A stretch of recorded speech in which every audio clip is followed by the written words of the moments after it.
I'm Joe Essenfeld. I started Jibe in 2009. We're based in New York City, and we've built a candidate experience platform.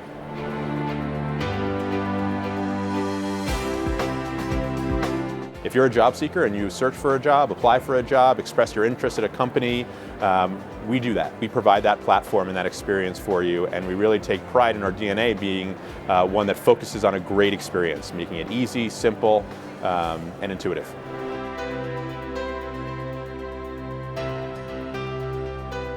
The first thing we saw is that 75% of job searches actually start on Google.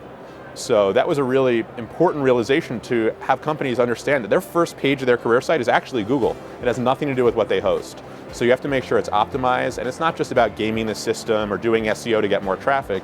You want to have quid pro quo. When a job seeker is interested in a specific company and asks for information, you better serve it to that job seeker or they're moving on to your competition. So the Candidate Experience Platform really embodies that journey from start to finish. So from that minute where you have the opportunity to capture a job seeker's attention, all the way through the apply, that's where Jibe really powers that experience and gives our clients an advantage over their competition when it comes to hiring and recruiting.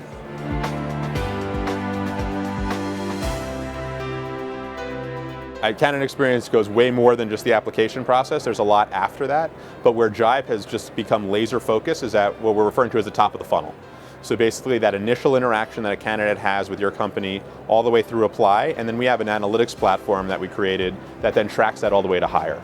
But it's really important for our clients to understand that Candidate Experience doesn't stop after the application process. It goes to the interview process, it goes to the post-hire process, how they refer other colleagues and friends into that company. So you're right, we're laser focused on the top, but I think the best technologies are the ones that are the most focused. I mean, if you look at Uber as the best example of something so simple but so good. So we really try and incorporate those consumer practices into what we do.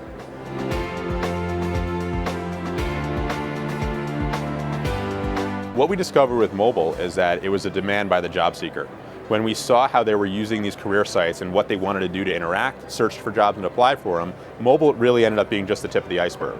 So when we saw the other demands of how they use Google, of how they refer their friends and colleagues to other companies, we wanted to really cover all the touch points for these job seekers and not just give them one experience they wanted, which is mobile, but give them the full experience from that top of the funnel all the way through apply. So that's how we really graduated or evolved from mobile to a full candidate experience platform. Mobile's table stakes. So the advantage of us of being the first to market is that we were able to build our client base quickly. And that was really important for a startup. You know, we're a venture capital backed startup, and to do that and to justify raising money, you have to have quick growth. So we leveraged being first to market with mobile to build a great foundation of customers, and now we built a solution which is Candidate Experience Platform, which is there for the long term. And that's something that's not just a novelty, because at this point, if you're not doing mobile, then your software is not current.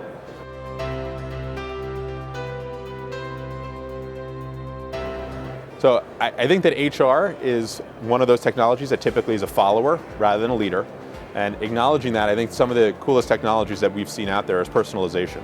You know, when I go to Amazon or any other e-commerce site, the concept of searching has pretty much gone away, because when I get there, I'm seeing what I'm looking for before I even know it. And I think at some point soon, you're going to start to have that same experience for job seekers. So when they're visiting your career site, it's much less about the search and more about understanding who they are based on the behaviors they've done in the past and adapting the content around that. So it's not an easy proposition to do, and it requires some heavy lifting, but we're seeing it done successfully in ad tech and in e-commerce. And I think it's a matter of time before that proper personalization comes to recruiting. One thing that will have to change and get better job descriptions, because right now, really hard to personalize something that the content itself isn't really worth much.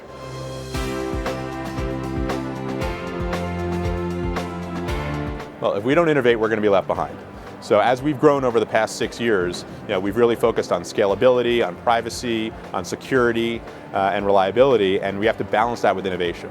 So I think that for us, we see this personalization coming in the market, and we want to make sure that we adopt it intelligently, but being innovative is still our key differentiator. So I'll never let that leave the company.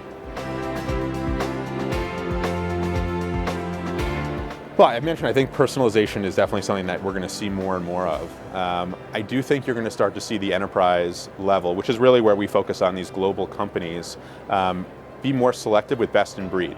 Where I think they've shifted to having the single platform and they've had less vendors to work with.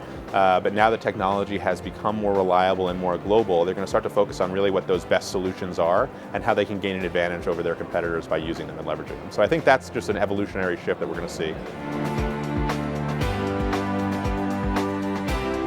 we want to get ahead of that. So as part of that candidate experience platform, the key part of the platform means that we're completely open. So if other vendors or competitors already are incumbent in some of the clients we're selling into and they want to integrate their solutions into ours, we make it easy.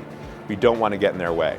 And I think a lot of the bigger players in the industry still haven't adopted that mentality, but it'll be pushed by the clients to really force them to do that. Otherwise, they're going to have these closed solutions. And if you look at technology time and time again, the closed solutions get left behind and the open ones flourish.